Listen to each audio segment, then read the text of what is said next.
What's up, YouTube? I'm here to do my prediction video for UFC Fight Night Rodriguez versus Waterson. Let's start at the bottom. The first fight is Christian Aguilar versus Carlston Harrison.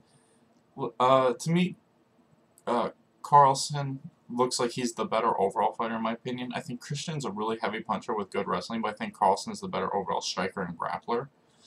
I do think Christian could probably use his wrestling to his advantage, especially early, but I think he just likes to go out there and swing big punches. And I think that Carlson is just the better overall striker, and as long as he doesn't get caught with a huge shot, he should be able to kind of outpoint him from the outside and maybe even catch him.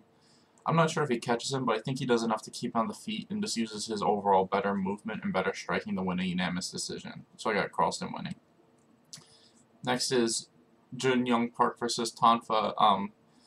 I can't say his last name. To me, Tonfa looks good, but he's still so early in his career that's hard to tell. I feel like he's really only been fighting strikers, and one thing I've noticed is that even though he's really powerful and he is good at moving forward, he has a hard time with guys that can use movement and continuously use that movement efficiently. I think that we also haven't seen him fight any good wrestlers, and Jun Young Park is. So I think Jun Young Park can kind of use both of those things. I think if he uses good movement and uses his good judo, he could probably win a decision here. Only because, like I said, if Tonfa can beat Jun Young Park, then I'll have way more confidence in him going forward, because I think this is the perfect fight for him. You know what I mean? The perfect next fight for him. Because with only 5 fights in his career, you can't really tell how good he is yet. But if he beats a guy like Park, like how he won his last fight, then I'll be more confident picking him in like almost every fight after this. But until he beats someone like Park, I can't pick him. So I'm leaning towards Park to win by decision. Next is, I can't say this guy's first name, but it's like Calvin for his last name, and versus Mike Trizano. To me, I'm leaning towards Trizano. I just think he's a little bit more, I don't know, I think he's just a tiny bit more skilled everywhere. They're both pretty similar. They're both really good striker grapplers. They're not amazing wrestlers, but they both have good jiu-jitsu. I think Trizano's just a little bit better everywhere. I think Klein is more aggressive overall, but other than that, I think that it's pretty close. I could really see this fight going either way. I just like Trizano more. I'm going to pick him to win by a really close decision. Next is Kyle Daukaus versus Philip Hawes, and to me, this fight is entirely who can kind of keep it where. I think early Hawes, late Kyle. I think that Kyle is the much better overall grappler.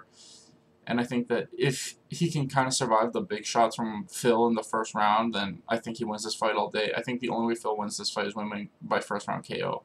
I think Kyle Daukaus, like I said, I think he's just faster overall, and I think he's the much better grappler. And most importantly, I think his conditioning is way better. The only area I think Haas is better is the striking.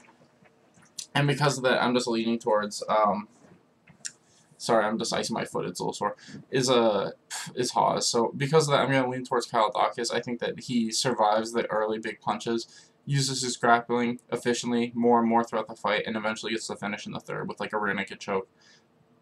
On the main card, the first fight is Amanda Ribas versus Angela Hill, and to me, this is another kind of like striker versus grappler. I mean, Ribas has decent striking, but I just think Hill's a lot better.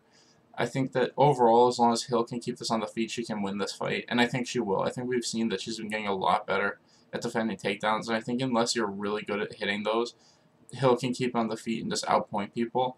I think that's what we're going to see in this fight. I think Hill's just going to be able to keep on the feet and outpoint Ribas with the better overall striking, and I think Hill is going to win at least a 29-20 decision.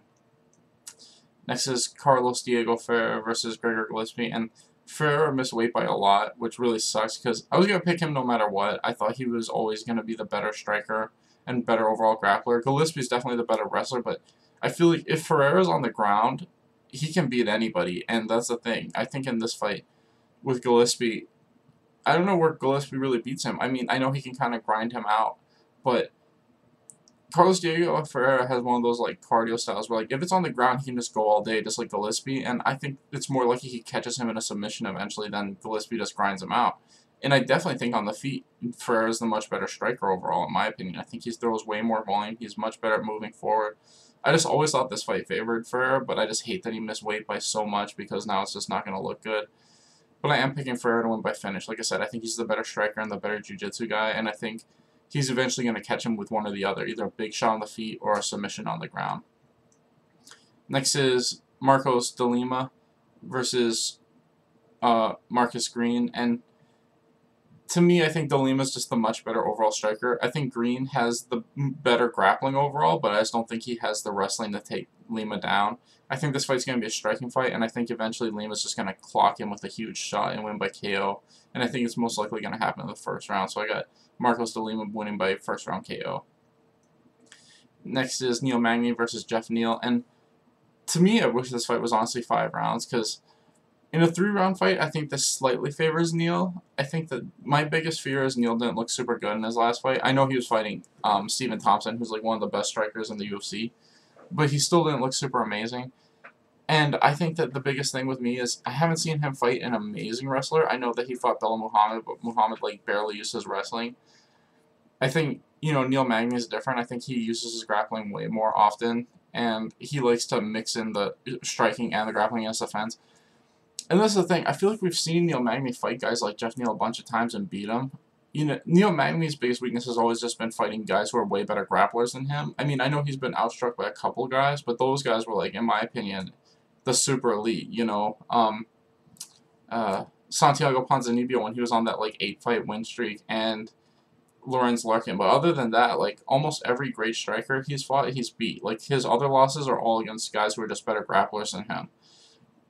He rarely loses to like really great strikers, because in all honesty, his striking is not that bad, and he's really good at mixing in takedowns and shit like that. And because of that, I'm just leaning towards Magny. Unless you have a huge advantage him in the striking or grappling, he usually beats people. That's the only way people beat him, is they're just way better than him, and I just don't think Neal's way better than him. So I'm leaning towards Magny to win a decision. Next is Donald Cerrone versus Alex Morono, and to me, I think this fight's going to be a lot like when Pettis fought Morono. I think it's going to be close back and forth, but I think Cerrone's going to edge out at least 2 of the 3 rounds and maybe even get a late finish like Pettis did. I just think that overall, Cerrone's still the better fighter. Unless he's slowed down significantly, I think it's going to be a lot like when Pettis fought Morono. A good back and forth fight, a fun fight, where Cerrone wins 2 of the 3 rounds. And finally, we got Marina Rodriguez versus Michelle Waterson.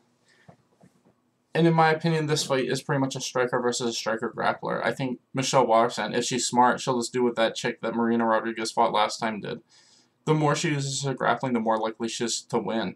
I think that Rodriguez has a hard time stuffing takedowns. She gets taken down a lot. I mean, the way she wins a lot of her fights is she's just active off her back with strikes. And, she outstrikes a lot of people, but she just really can't stop takedowns very well. And I think that the difference between Michelle and that chick that Marina fought last time is I think Michelle's a little bit better of an overall grappler. And I think if Michelle's able to take her down, I think she'll eventually, get her back or move to mount and win by submission with a rear naked choke.